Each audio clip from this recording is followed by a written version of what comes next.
तो हेलो दोस्तों, स्वागत है आपका ज्योग्राफी एक्सप्रेस में। और आज के इस वीडियो में हम चर्चा करेंगे उत्तर प्रदेश पीजीटी भूगोल का पेपर। और पीजीटी भूगोल का पेपर 2021 में हुआ था। इसका पहला पार्ट हमने चर्चा कर दिया है। इस वीडियो को मैंने 2 पार्ट में बनाया था।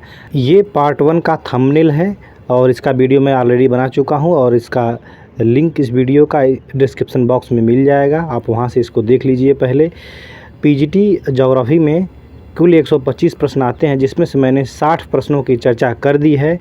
अब बाकी बचे हमारे जो 65 प्रश्न हैं इस वीडियो में चर्चा करेंगे।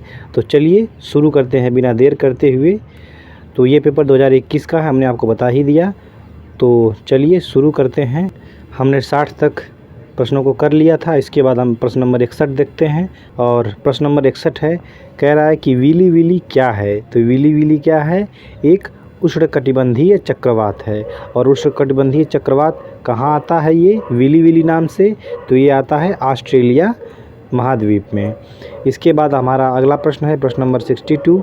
कह रहा है कि यह किसका कथन है कि मानव ने अपने सामंजस्य में प्रकृति के द्वारा निर्धारित की गई सीमाओं को एक पद और आगे बढ़ा दिया है। तो ये किसने कहा था? तो ये कहा था जी टेलर ने। ठीक है, इसको आप ध्यान रखिएगा, इसको जी टेलर ने कहा था। इसके बाद अपने अगले प्रश्न पे आते हैं। प्रश्न नंबर 63, भूगोल एक क्षेत्रवर्णीय विज्ञान है। इसमें जो ट्रिक लग चुका है, देखिए यहाँ पहले से लग चुका है, तो कोई ज़रूरी नहीं है कि यही सही है, क्योंकि ये किसी लड़के का पेपर है, ऑलरेडी उसने टिक किया हुआ है। तो मैं जो बताऊँगा आप उसको सही मानिएगा, और मैं जितने भी आंसर बता रहा हूँ आपको ऑफिशियल आंसर की से बता रहा हूँ। ठीक है, तो चलिए फिर से प्रश्न को पढ़ते हैं। तो प्रश्न है हमारा कि भूगोल एक क्षेत्र वर्णनीय विज्ञान है। तो किसने कहा था? तो इसका सही उत्तर है हैटनर। ठीक है, हैटनर ने किया था। इसके बाद समुद्र में डूबे महाद्वीप के भाग को क्या कहते हैं? जो भाग समुद्र में डूबे होते हैं उनको क्या कहते हैं? तो वो कहलाते हैं महाद्वीपीय मग्न तट। ठीक, इसके बाद अपने अगले प्रश्न पे आते हैं। यारडंग एक स्थलाकृति है। तो यारडंग एक स्थलाकृति है, तो इसका सही उत्तर है वायुड़ भू दृश्य, मतलब वायु द्वारा बनी आकृति है। तो वायु के अपर्दन द्वारा क्या बनता है? यारडंग बनता है। तो वायु के अपर्दन द्वारा जैसे इंसेलबर्ग बनता है, इसके बाद मशरूम राग बनता है, जीवजेन बनता है, ड्राईकांटर बनता है, वातगर्त बन जाता है, जालिकादर शिला बन जाता है, छत्रक शिला बन जाता है। तो ये सब वायु द्वारा अपर्दनात्मक हैं। आप इसके द्वारा निक्षेपात्मक स्थलाकृतियों को भी देख लेंगे किताब में। मेट्रोलॉजिका नामक पुस्तक किसके द्वारा लिखी गई या फिर किसने लिखी? तो मेट्रोलॉजिका पुस्तक किसने लिखी है? तो अरस्तु ने लिखी है। ठीक है, अरस्तु ने लिखी है मेट्रोलॉजिका। इसके बाद अपने अगले प्रश्न पे आते हैं। चीन में 90% मिट्टी है। तो चीन में 90% मिट्टी किस प्रकार की है ये बताना है। तो इसका सही उत्तर है लोयस एवं जलोढ़। लोयस क्या है? ये पवन द्वारा निक्षेपित मिट्टी है। तो लोयस और जलोढ़ ये नदी द्वारा निक्षेपित है। इसके बाद अपने अगले प्रश्न पे आते हैं। निम्नलिखित में से कौन सा युग्म ठीक से सुलेमित नहीं है? तो ये बताना है। इसको मैं छोटा करता हूँ थोड़ा सा, ताकि चारों ऑप्शन आपको दिख जाए। ये देखिए यहाँ पर इसमें लिखा है लेखक का नाम और यहाँ पे पुस्तक का नाम दिया गया है। तो कह रहा है कि इसमें देखिए क्या पूछा है, कौन सा सुलेमित नहीं है पूछा है। ठीक है, तो 3 सुलेमित हैं जिसमें से एक नहीं है, और वो कौन सा है? तो ये है सुलेमित, यही सुलेमित नहीं है। ठीक है, इसको आप ध्यान रखिएगा। ये यहाँ पे जो द ज्योग्राफिका ऑफ ऋग्वैदिक इंडिया, ये किसको किसने लिखी थी? तो इसको इन्होंने नहीं लिखी थी, इसको लिखी थी मोहन भार्गव ने। ठीक है, मोहन भार्गव। इसके बाद अपने अगले प्रश्न पे आते हैं। नीली क्रांति से क्या आशय है? इसको थोड़ा सा बड़ा करता हूँ। नीली क्रांति से क्या आशय है? तो नीली क्रांति सभी लोग जानते होंगे, ये मछली पालन के लिए है। इसके बाद अमेरिकी समाजशास्त्री लेविस मम्फोर्ड ने नगरों के विकास की कितनी अवस्थाएं बताईं? तो लेविस मम्फोर्ड ने नगरों की कितनी अवस्थाएं बताईं विकास की? तो कुल 6 अवस्थाएं बताईं, याद रखिएगा इसको। इसके बाद अपने अगले प्रश्न पे आते हैं। भूगोल में अपवादवाद के जनक कौन कहे जाते हैं? तो भूगोल में अपवादवाद के जनक कौन हैं? तो वो है इमैनुअल कांट। ठीक है, इसको आप याद रखिएगा। तो इमैनुअल कांट हैं भूगोल में अपवादवाद के जनक। इसके बाद हमारा अगला प्रश्न है प्रश्न नंबर 72 कह रहा है कि विश्व में निम्नलिखित में से किस देश में सर्वाधिक यौनानुपात है, यानी लिंगानुपात सर्वाधिक किस देश में है, इनमें से बताना है। तो इनमें से सोवियत रूस में सर्वाधिक लिंगानुपात है। इसके बाद निम्नलिखित में से कौन सा शाकाहारी घटक है? तो शाकाहारी घटक एकदम साफ साफ पता चल रहा है, हिरन है। इसके बाद गल्फ स्ट्रीम क्या है? तो गल्फ स्ट्रीम एक महासागरीय धारा है और कहाँ चलती है? अटलांटिक महासागर में, मैक्सिको खाड़ी से होते हुए वो आगे चली जाती है, यूएसए के पूर्वी तट से होते हुए आगे बढ़ती है। इसके बाद प्रश्न नंबर 75, W.B. लेविस द्वारा प्रस्तुत घूर्णन फिसलन परिकल्पना का निर्माण किससे संबंधित है?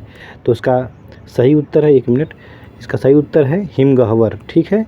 इसके बाद अपने अगले प्रश्न पे आते हैं। प्रश्न नंबर 76, एक प्लेट का दूसरी प्लेट के नीचे खिसकने की प्रक्रिया को क्या कहा जाता है? एक प्लेट दूसरे प्लेट के नीचे अगर धंस रही है तो उसको क्या कहेंगे हम? तो उसको कहेंगे अवनयन। अवनयन मतलब इसको इंग्लिश में कह सकते हैं सबडक्शन, DUCTION। ठीक, सबडक्शन बोलते हैं इसको। इसके बाद पेट्रोलॉजी किसका विज्ञान है? तो पेट्रोलॉजी किसका विज्ञान है? तो ये है शैलों का। ठीक है, याद रखिएगा, पेट्रोलॉजी शैलों का अध्ययन होता है। सेवराय की पहाड़ियाँ कहाँ हैं? तो सेवराय की पहाड़ियाँ कहाँ हैं? तमिलनाडु में है, याद रखिएगा। इसके बाद आते हैं केम परिणाम है। तो केम किसका परिणाम है? हिमनद निक्षेपण का परिणाम है।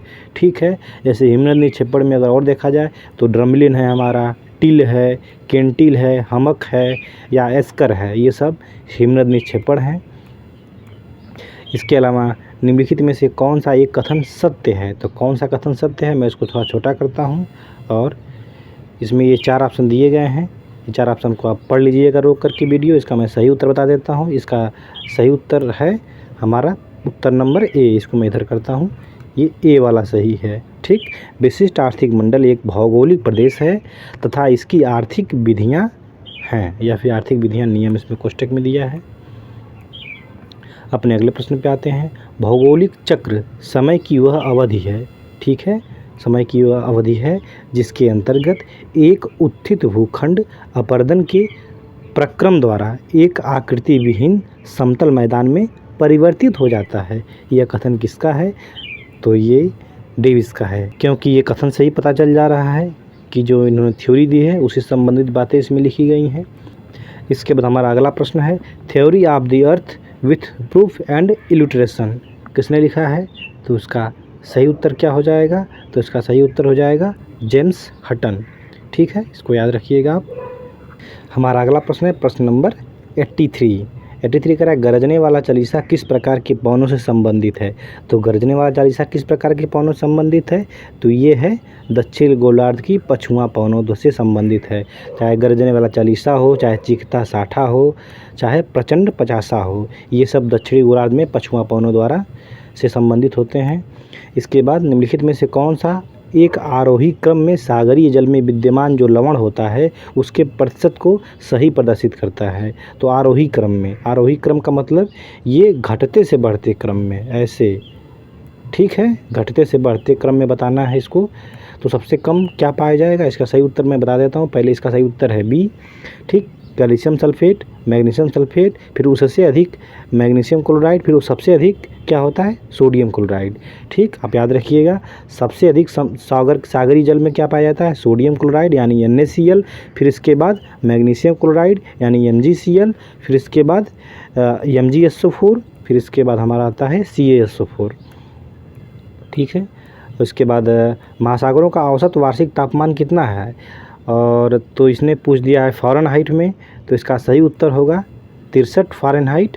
ठीक है, फ़ारेनहाइट, और ऐसे मतलब अगर डिग्री सेंटीग्रेड में पूछे तो 17 डिग्री सेंटीग्रेड इसका औसत तापमान होता है महासागरों का। ठीक, इसके बाद हम अपने अगले प्रश्न पे आते हैं। कोपेन की स्कीम के अनुसार BHWH, जो BHWH प्रकार की जलवायु कहाँ पाई जाती है? तो पहली बात कि ये प्रश्न यहाँ ये जो सही नहीं लिखे होने की वजह से ये प्रश्न आयोग द्वारा डिलीट कर दिया गया था, क्योंकि जो कोपेन की जलवायु है उसमें BHWH का कहीं जिक्र ही नहीं है। इसमें क्या है देखिए मैं बता देता हूँ, BWHW है। ठीक, और एक दूसरा क्या है? BSHW है। ये इस तरह से है। तो जो ये हमारी है शुष्क मरुस्थलीय जलवायु है, और जो BSHW है ये हमारी अर्धशुष्क स्टेपी जलवायु है। इसमें इसका चर्चा नहीं, गलत लिखा गया था प्रश्न, इसलिए इसको डिलीट कर दिया गया। और जब भी इससे संबंधित रहेगा, ये जो दोनों बताए हमने, तो ये राजस्थान से ही संबंधित रहेगा, लेकिन ये प्रश्न ही डिलीट हो गया। इसके बाद प्रश्न नंबर 87, महाद्वीपीय विस्थापन सिद्धांत प्रतिपादन किया गया था। तो महाद्वीपीय विस्थापन सिद्धांत किसके द्वारा? तो वेगनर द्वारा प्रतिपादित किया गया था। सागर द्वीप यानी गंगा सागर कहाँ पे स्थित है? तो गंगा सागर द्वीप कहाँ स्थित है? बंगाल की खाड़ी के महाद्वीपीय नग्न तट पे स्थित है। इसके बाद सुलेमित करना है, तो क्या सुलेमित करना है? इसमें दिया गया है, मैं थोड़ा छोटा करता हूँ इसको, तो चलिए अब मिलाते हैं इसको। तो ये लिखा है तट तलवासी पदार्थ, तो तट तलवासी पदार्थ किस में आ जाएगा? तो ये आ जाएगा पहला का 3 में। सागरीय जीव जंतुओं पादप के मृत अस्थिपंजर कहलाते हैं, इनकी उत्पत्ति होती है। ठीक है, जो निक्षेप होते हैं और उनकी उत्पत्ति किससे होती है वही मिलाना है। ठीक, इसके बाद लिखा है अगाध सागरस्थ, तो इसकी उत्पत्ति किससे होती है? शैवाल से। ठीक है, ये शैवाल से होती है। इसके बाद हमारा आता है टेरोपॉड उज, तो टेरोपॉड उज क्या है? ये चला जाएगा हमारा 1 में। प्लवक मोलस्क जीव से ये टेरोपॉड उज बनते हैं। और डायटम्स उज किससे बनते हैं? तो ये है मृत्तिका अंशयुक्त अत्यंत सूक्ष्म पौधों के अवशेष से ये बनते हैं डायटम्स। तो ये मिल गया। इसका सही उत्तर मैं बता देता हूँ आपका, इसका सही उत्तर है ऑप्शन नंबर ए। आप इस पर मैच भी कर लीजिएगा। इसके बाद निम्नलिखित में से कौन सा एक मानव भूगोल का उपागम नहीं है? तो कौन सा एक मानव भूगोल का उपागम नहीं है? तो इसका सही उत्तर है मात्रात्मक क्रांति। ठीक है, इसको याद रखिएगा। इसके बाद अपने अगले प्रश्न पे आते हैं। इंडोनेशिया में निम्नलिखित में से कौन सी जलवायु पाई जाती है? तो इंडोनेशिया में कौन सी जलवायु पाई जाती है? तो ये जलवायु पाई जाती है विषुवतीय जलवायु, विषुवतरेखीय जलवायु कह सकते हैं। एंथ्रेसाइट क्या है? तो एंथ्रेसाइट क्या है? एंथ्रेसाइट एक कोयला का प्रकार है। ठीक, एंथ्रेसाइट, बिटुमिनस, लिग्नाइट, पीट, ये सब कोयले के प्रकार हैं। प्रमुख नगर की अवधारणा यानी प्राइमेट सिटी, इसको इंग्लिश में बोलते हैं। प्रमुख नगर की अवधारणा किसने प्रतिपादित किया? तो ये है मार्क जेफरसन। इनका नाम, पूरा नाम मार्क जेफरसन है। निम्नलिखित में से किसने उद्योग की स्थापना का सिद्धांत प्रस्तुत किया? ठीक है, निम्नलिखित में से किसने उद्योगों की स्थापना का सिद्धांत प्रस्तुत किया? तो ये हैं अल्फ्रेड वेबर ने। वान थ्यूनेन ने क्या किया था? कृषि अवस्थिति का सिद्धांत प्रस्तुत किया था। इसके बाद निम्नलिखित भाषाओं में सुनामी शब्द किस भाषा से संबंधित है? तो जो सुनामी शब्द है ये जापानी भाषा से संबंधित है। और एक आता है मानसून, मानसून किससे संबंधित है? तो हमारा अरब भाषा से है, अरबी भाषा से है। शैल सरिता शब्दावली किससे संबंधित है? तो शैल सरिता शब्दावली किससे है? परिहिमानी से संबंधित है शैल सरिता। ठीक है, याद रखिएगा। इसके बाद हमारा अगला प्रश्न है प्रश्न नंबर 103, यानी 96 से एक पेज गायब हो गया क्या इसमें? सॉरी, लगता है मिस्टेक हो गया। मैं आपको प्रश्न पढ़ के बता देता हूँ। वैसे 97 है, इन्फ्लुएंस ऑफ ज्योग्राफी एनवायरनमेंट किसने लिखा था? तो ये सैम्पुल ने लिखा था, ये हमारा है। फिर इसके बाद यूर्त जो होता है, यूर्त किसका घर होता है? तो यूर्त होता है किर्गिज़ का घर, ये 98 है। और 99 में क्या सवाल है पूछा है कि अमेरिका में मिसिसिपी लोएस मैदान को क्या कहते हैं? तो एडोब कहते हैं, एडोब कहते हैं। और इसके बाद प्रश्न नंबर 100 है हमारा, कौन से भूगोलवेत्ता ब्रिटिश भूगोलवेत्ता हैं? तो उसमें ऑप्शन में है, तो ये है हैगेट। ठीक, हैगेट याद रखिएगा। इसके बाद हमारा प्रश्न नंबर 101 है, भूदृश्य के परिमार्जन में मनुष्य अंतिम कारक है, किसने कहा था? तो इन्होंने कहा था कार्ल सावर ने। ठीक है, इसके बाद हमारा अगला प्रश्न है, विश्व में सबसे प्राचीन नगरीकरण कहाँ प्राप्त हुआ? तो सबसे प्राचीन नगरीकरण कहाँ प्राप्त हुआ है? तो ये प्राप्त हुआ है मेसोपोटामिया में। ठीक है, याद रखिएगा इसको। इसके बाद अपने अगले प्रश्न पे आते हैं, प्रश्न नंबर 103, भारत में सर्वाधिक वर्षा होती है? तो भारत में सर्वाधिक वर्षा कहाँ होती है? पश्चिमी घाट क्षेत्र, मेघालय में। इसके बाद अपने अगले प्रश्न पे आते हैं, उड़ीसा में सुपर साइक्लोन चक्रवात 1999 के पश्चात चक्रवात में अधिकतम पवन गति किसकी थी? तो किसकी थी? ये फाइलिन की। जो फाइलिन हमारा आया था 1999 के बाद सर्वाधिक भीषण और तेज़ गति वाला चक्रवात था, 2013 में आया था। इसके बाद उष्णकटिबंधीय सदाबहार वन का कौन सा क्षेत्र है? तो उष्णकटिबंधीय सदाबहार वन का कौन सा क्षेत्र है? पश्चिमी घाट। इसके बाद दिनारिक प्रजाति कहाँ निवास करती है? तो दिनारिक कहाँ है? ये हमारी स्विट्ज़रलैंड में है। दिनारिक एक पर्वत श्रेणी है, उसी के आसपास ये पाई जाती है। और स्विट्ज़रलैंड हमारा आर्मेनिया, जॉर्जिया इसी के आसपास ये सब बेल्ट है। इसके बाद द्रक्षा कृषि क्या है, तो द्रक्षा कृषि यानी द्रक्षा मतलब अंगूरों की खेती किसको कहते हैं, तो अंगूरों के उत्पादन के लिए है द्रक्षा कृषि। इसको इंग्लिश में बोलते हैं विटीकल्चर, ठीक, याद रखिएगा। इसके बाद हम अपने अगले प्रश्न पे आते हैं। प्रश्न नंबर 108 है और इसको सुलेमित करना है, तो चलिए सुलेमित कर लेते हैं। ये है मंगला, बना था 2004 में। ये खनिज तेल उत्पादक क्षेत्र है और इसका कब इनको खोजा गया था, कब इनकी स्थापना हुई थी, उसके बारे में बताया गया है। फिर इसके बाद कह रहा है कि डिगबोई कब है, तो ये है 1889 में। फिर इसके बाद है नहरकटिया कब है, तो 1953 में। और इसके बाद बदरपुर कम्हारा कब स्थापना हुई, तो 1954 में। इसके बाद अपने अगले प्रश्न पे इसका सही उत्तर ये सी होगा। इसके बाद हमारा अगला प्रश्न है अत्यधिक गहराई परत में जमने वाले मैग्मा क्या कहते हैं, तो सबसे क्या कहते हैं इसको, बैथोलिथ कहते हैं, डाइक, लोकोलिथ, सील, ये सब इसी से संबंधित हैं, लेकिन ये गहराई में नहीं होते हैं, ये उनसे ऊपर होते हैं। आप इसको पढ़ लीजिएगा डिटेल में कहीं। इसके बाद अपने अगले प्रश्न पे आते हैं। पैन प्लेन की संकल्पना किसके द्वारा प्रस्तुत की गई, तो पैन प्लेन की संकल्पना किसके द्वारा प्रस्तुत की गई, तो इसका सही उत्तर है ऑप्शन नंबर डी, क्रिकमे ने, ठीक है, क्रिकमे ने दिया था। इसके बाद हम अपने अगले प्रश्न पे आते हैं। प्रश्न नंबर 111, पारिस्थितिकी तंत्र जो शब्दावली है इसको किसने दिया था, तो टांसले ने दिया था, एजी टांसले। फिर इसके बाद पश्चिमी घाट को इस नाम से पुकारा जाता है, तो किस नाम से पुकारा जाता है, सह्याद्री नाम से भी पुकारा जाता है पश्चिमी घाट को। हमारा अगला प्रश्न है 113, अत्यधिक विस्तार में भूमि निक्षेप पाए जाते हैं, तो अत्यधिक विस्तार में भूमि निक्षेप कहाँ पाए जाते हैं, तो इसका सही उत्तर है पूर्वी द्वीप समूह के समीप, ठीक है। हमारा अगला प्रश्न है ट्रक फार्मिंग किससे संबंधित है, तो ट्रक फार्मिंग हमारा साग सब्जी से संबंधित है, ठीक है। ये अमेरिका में ये शब्द यूज किया जाता है। इसके बाद भारत में राष्ट्रीय जल नीति कब प्रारंभ हुई, तो राष्ट्रीय जल नीति 2012 में प्रारंभ हुई थी भारत में। एक प्रसिद्ध पुस्तक है मेन स्प्रिंग ऑफ सिविलाइजेशन, इसको किसने लिखा है, तो मेन स्प्रिंग ऑफ सिविलाइजेशन को लिखा है हंटिंगटन ने, इसको याद रखिएगा। इसके बाद हम अपने अगले प्रश्न पे आते हैं। प्रश्न नंबर 117 कह रहा है कि पृथ्वी के आंतरिक भाग में ऊष्मा का जनन का मुख्य कारण क्या है, तो ऊष्मा जनन का मुख्य कारण क्या है, रेडियो सक्रिय पदार्थों तथा गुप्त बल के तापीय ऊर्जा में परिवर्तन से संबंधित है, ठीक है। इसके बाद हम अपने अगले प्रश्न पे आते हैं। प्रश्न नंबर 118 कह रहा है कि इसमें सुलेमित करना है, ये क्रांतियाँ दी गई हैं, क्रांतियों को सुलेमित करना है। चलिए सुलेमित कर लेते हैं, तो ये आसान ही है। काली क्रांति को पेट्रोलियम, पीली क्रांति तिलहन, और वर्तुल लिखा है, तो वर्तुल मतलब गोल होता है, गोल गोल क्रांति हमारा आलू से, और बादामी क्रांति मधुमक्खी पालन से, ठीक है।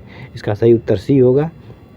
रुको और जाओ निश्चयवाद का प्रतिपादन किसने किया था, तो टेलर ने किया था। ये जग जाहिर है, लेकिन आयोग ने इसको गलत उत्तर दिया था, मैकिंडर बताया था। इस पे आपत्ति भी दर्ज की गई, लेकिन आयोग ने माना ही नहीं। आप चाहे जहाँ भी पढ़ लीजिए किसी भी किताब में, रुको और जाओ निश्चयवाद का प्रतिपादन टेलर ने ही, ग्रिफिथ टेलर ने ही किया था, ठीक है। इसके बाद 120 प्रश्न नंबर, वायुमंडल की परतों में निचली परत कौन सी है, तो कौन सी है वायुमंडल में, ये परिवर्तन मंडल इसको बोलते हैं, या फिर इसे क्षोभ मंडल बोलते हैं, ठीक है। इसके बाद अपने अगले प्रश्न पे आते हैं।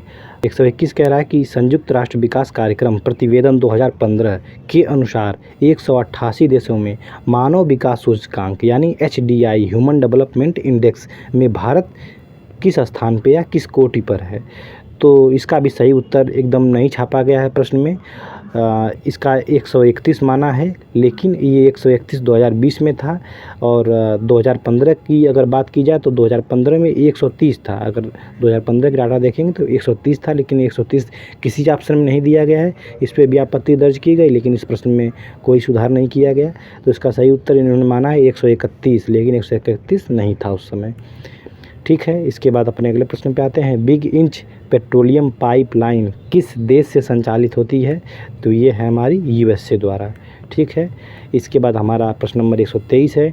उत्तरी अमेरिका में प्रथम वास्तविक भूआकृति विज्ञानवेत्ता किसे कहा जाता है, तो आप डेविस को मत मारिएगा, इसका सही उत्तर क्या है, GK गिलबर्ट है, ठीक है, याद रखिएगा। इसके बाद हम अपने अगले प्रश्न पे आते हैं। ऊष्मा का हस्तांतरण कहा जाता है? तो ये भी प्रश्न बहुत कन्फ्यूज़न है, मैं बताता हूँ। ऊष्मा का हस्तांतरण, तो ऊष्मा का हस्तांतरण किस माध्यम में? जल में पूछ रहा है कि गैस में पूछ रहा है कि ठोस में पूछ रहा है, किस में पूछ रहा है आखिर? तो किसके द्वारा? संचालन, संवहन, विकिरण। तो संवहन पवनों में या फिर जो गैस होती है उसमें होता है, संचालन ठोस में होता है, ठीक है, संवहन जल में भी होता है। लेकिन इसका सही उत्तर इसने माना था संचालन, ये माना था इसका सही उत्तर, लेकिन इसने माध्यम नहीं बताया था, इसलिए ये भी एक क्वेश्चन विवादित था। खैर, इसके बाद हमारा अंतिम प्रश्न है, संपोषणीय विकास यानी सस्टेनेबल डेवलपमेंट की अवधारणा किस वर्ष प्रकाश में आई? तो ये आई थी हमारा 1992 में, पृथ्वी सम्मेलन जब हुआ था। तो ठीक है दोस्तों, ये हमारे पूरे हो गए 125 प्रश्न पीजीटी में। और इसी से जो इसके जो ऑप्शन हैं या इसी से संबंधित इर्द-गिर्द प्रश्न बनते हैं, तो जो 2023 में या फिर 2024 में ही लगता है पेपर होगा। 2022 में जो जिन्होंने फॉर्म भरा है तो 2024 में ही पेपर होगा उसका। तो 2024 की जो तैयारी कर रहे हैं इसी से संबंधित तैयारी करें। तो ठीक है दोस्तों, ये वीडियो आपको कैसा लगा कमेंट बॉक्स में बताएं। कोई सवाल हो तो कमेंट में पूछें हमें। तो मिलते हैं अपने नेक्स्ट वीडियो में जल्द ही, तब तक के लिए नमस्कार।